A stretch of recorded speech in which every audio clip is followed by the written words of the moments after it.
Alrighty. Going into this game, we banned Hulk and Storm, and the enemy team banned Storm and Wolverine. It's a pretty rough start to the game, you know, pushed up a bit too far without my team. I was trying to set up early with Penny, but, you know, it's an over. You know, we lose the first fight, but it's never over until it's over. Yeah, we get a pick onto the Magic that's diving the backline by herself. Our Wolverine is just... Oh, Wolverine. Our Iron Man. This is absolutely putting in life here. I try press the Cloak and Dagger. And we get control.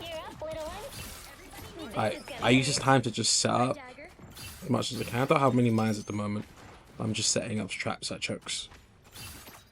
Rest of our team is playing up, but I'm going to play back just to see if there's anyone flanking. I'm going to try set up as more traps as I can. Just up and around the map.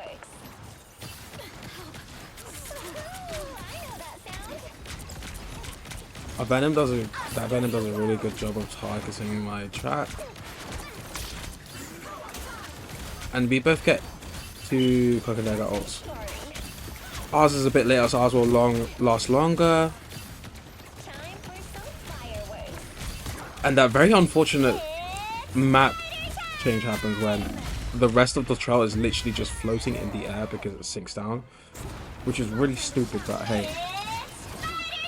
Maybe that's a bug they'll fix. Or maybe it's a quote-unquote feature. I make it back to the point and our Lunar Stone pops. Oh.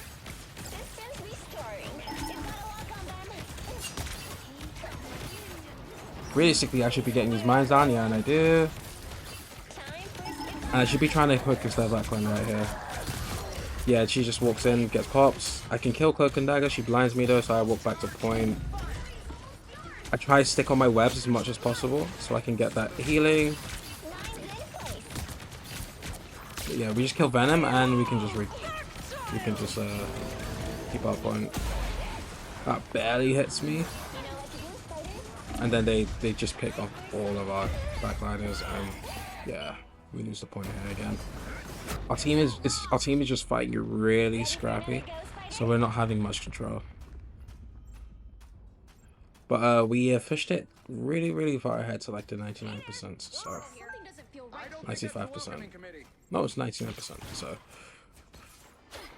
we just need one good team fight, wipe them all, and we're chilling. I see that magic lurking on the corner, so I set up some traps on the corner. I don't apply a web on it. And there we go. Get that kill on that magic.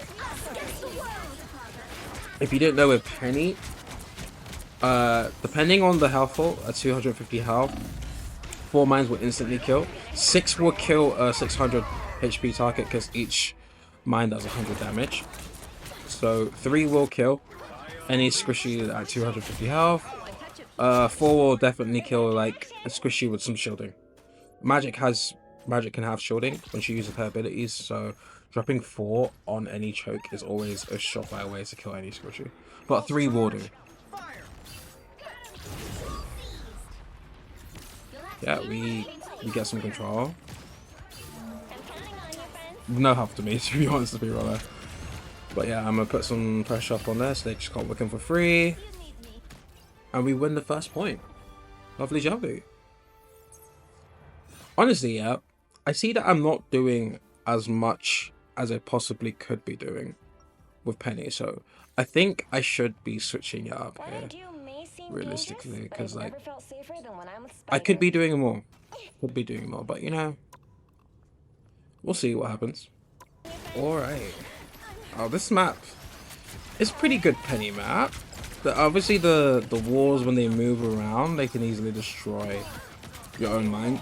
But as long as you don't take any damage with the actual mine, you can instantly replace it again. I'm trying pressure on just Namor up here. I can see that he's just free casting, so I'm gonna look at him. Just drop as much mines as I can, then get back to my Lunar Smoke, who's just ulting, and yeah, I get some mine kills. Right, I'm gonna drop my mine before I ult, so I can spread the minefield around. But our team is just killing everyone, so maybe I didn't need to ult there. We just get that pressure, we can have point. But I mean, as long as we get that momentum, it's never a bad ult.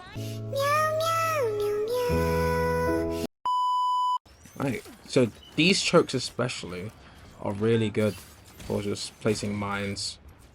So yeah, I'm just gonna stack up there. Whoever walks up to show up in that line of sight, oh, they're just gonna get popped at that mine. I have 3 on that right now.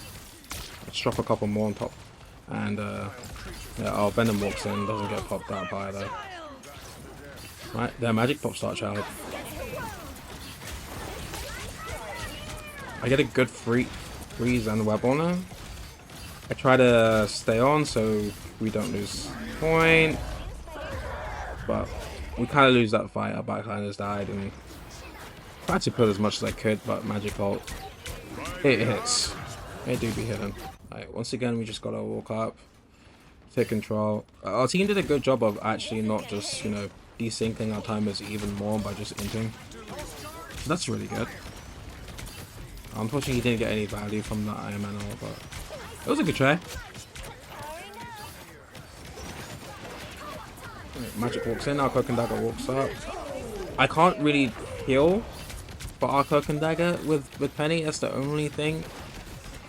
She doesn't have great kill capabilities through her web. Like, if I was Magneto, I could bubble her, which is working out, but I'm not, so I can't.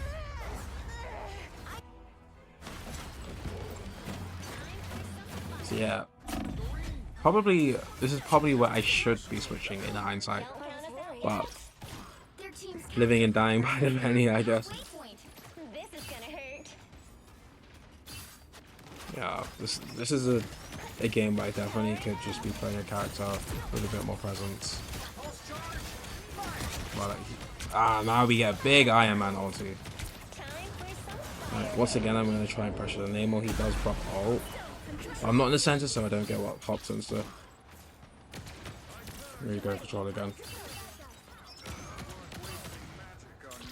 Strange just runs down Himmel, whipping living daylights out of him. That's crazy. Anyway, Cloak and Dagger drops ult.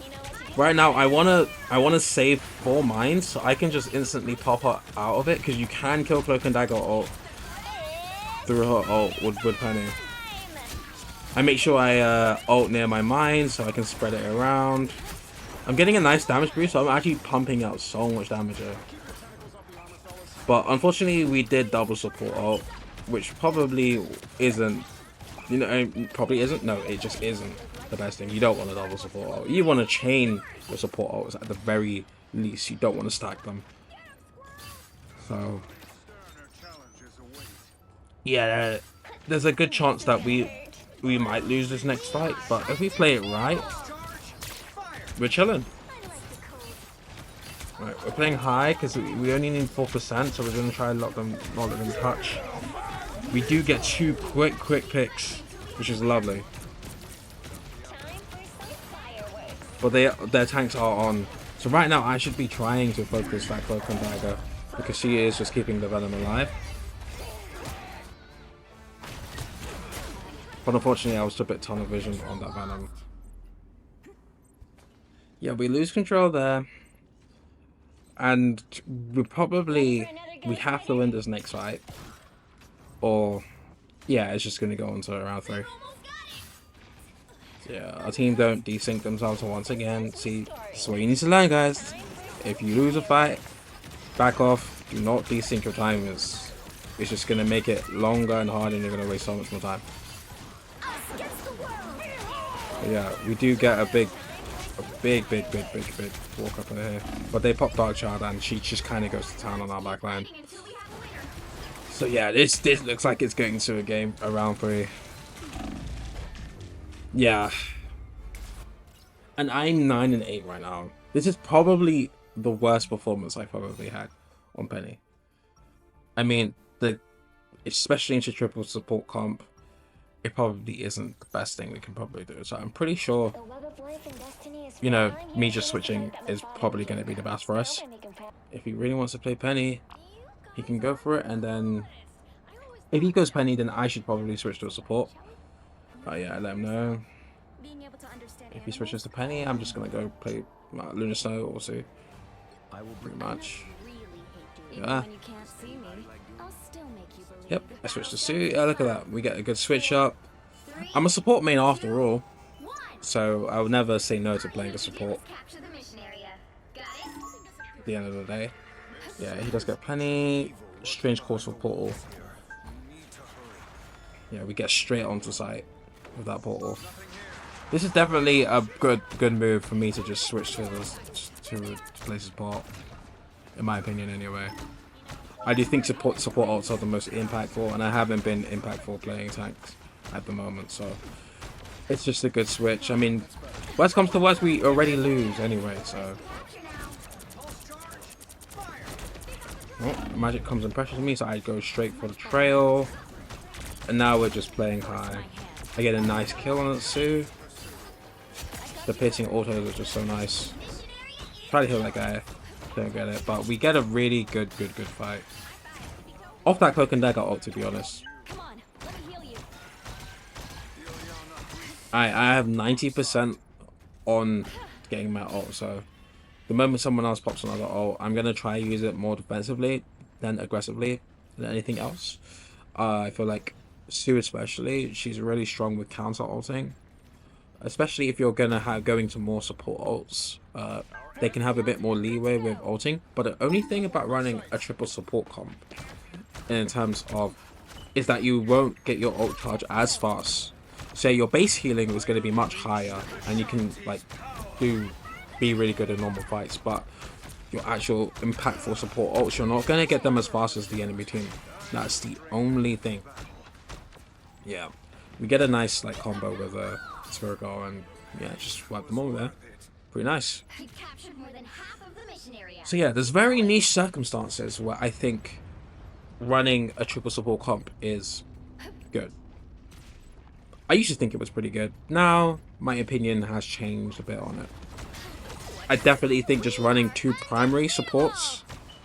If you're going to run a triple support comp, run 2 primary supports and an additional like strategist. I'm more of a strategist, like your Adam Warlocks, your Rockets, not your Lunar Snows, Cloak and Daggers, and Sues, because they are very heavy on doing healing to charge their support ult. But yeah, we're just wiping this team right now. Yeah. I mean, look at that. Night and day difference.